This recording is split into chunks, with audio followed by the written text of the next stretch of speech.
La pareja esta que está acusada de haber envenenado a una menor de 15 años dice que se van a presentar ante la fiscalía. Lo primero que quieren en realidad es que se encuentre o se logre desgrabar el video de circuito cerrado que se encuentra dentro de la vivienda para, bueno, de alguna forma explicar su versión de lo que pasó. Luego de permanecer casi 4 días prófugos de la justicia, Rosa del Valle y Anderson Ríos se presentarían ante la fiscalía. Esto según su abogado, quien asegura tener pruebas para demostrar la inocencia de sus clientes. Lo único que nos interesa es la degradación del circuito cerrado que se ha caído de la fiscalía.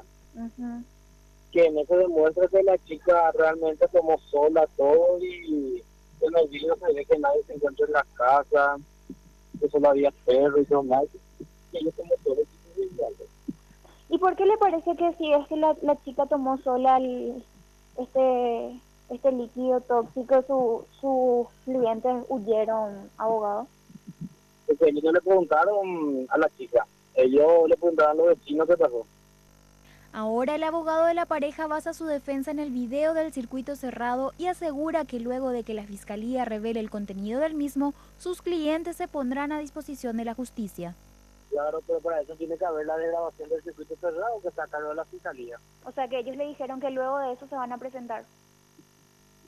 Una vez que se degrada el circuito cerrado, porque ahí demuestra que ellos son inocentes. Esta semana, la asistente social Nancy Samaniego también aseguró que el adolescente le confirmó que nadie la obligó a beber el líquido que terminó intoxicándola. ¿Dieron o ella tomó? Me dijo que ella misma tomó. No fue porque la obligaron. Yo tomé, me dijo. Y ya no pudo más hablar porque ya no le sale más la voz. Quería hacer algunas cosas, pero ya no le sale nada. Los procesados que están hoy en rebeldía se exponen a una pena de hasta 8 años de pena privativa de libertad.